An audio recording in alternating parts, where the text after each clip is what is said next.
So, last time I worked on the game's environment a bit and added a new enemy, Jerry. This time the first thing I'll be doing is to add some visual effects to our wind rain ability, cause it's been bugging me for a while now. So I spent some time on YouTube watching videos about how to use Unity's VFX graph, and after a few hours of work, this was the best thing that I could make. So I realized me and my two brain cells can't process visual effects yet, so I ended up where I usually do. Unity's Asset Store.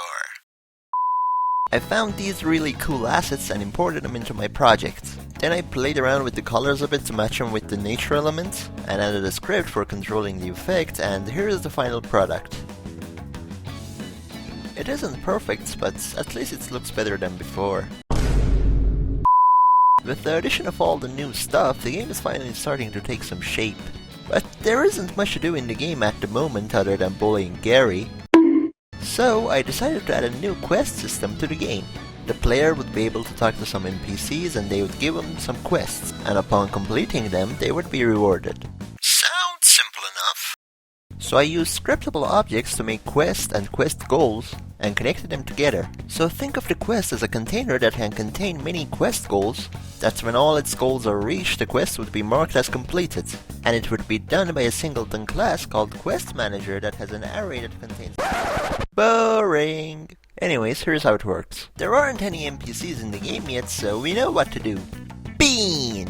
After talking to an NPC and hearing why their lives are so miserable, they'll give you a quest. What the... Sleep with Gary?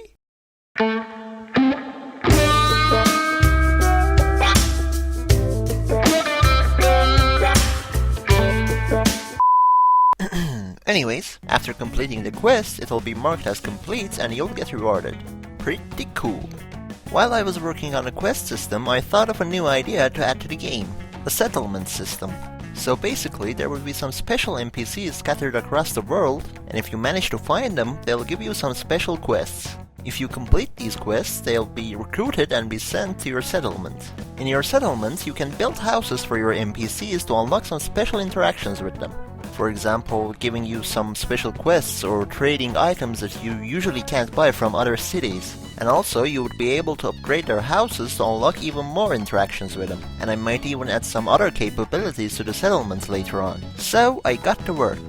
The quest system I implemented could already handle the special quests, so all I had to do was to add a script that controls the NPC's behavior and where it spawns based on its status. Sounds simple enough. After working my two brain cells overtime and consuming a few cups of coffee, I managed to put together a system that should be working. Unity got nuked again. After fixing some really small issues here and there, I managed to make it work.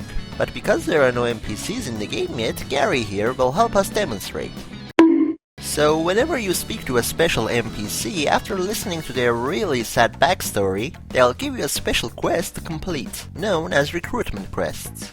After you complete their quests and go back to them, they'll tell you how grateful they are and that they want to come and live with you in your settlement. Next time you come back to this area, the NPC will no longer be there. Instead, he'll spawn inside your settlement.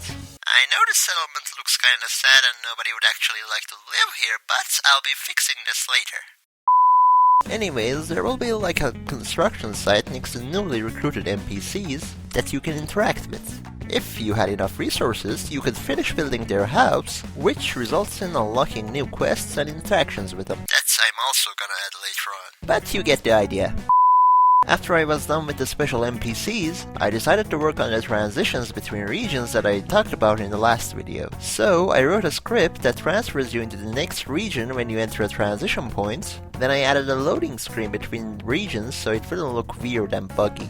Also, depending on which region you enter from, you will spawn in different locations inside the target region. Pretty cool. And that's pretty much everything I have done so far. I was also working on a really in-depth items and buff system, but I couldn't finish it in time, so I'll talk about that in the next devlog. Let me know your thoughts about the new quest and settlement system in the comments down below, and as always, if you enjoyed the video, make sure to hit that like and subscribe button, and stay tuned for more updates.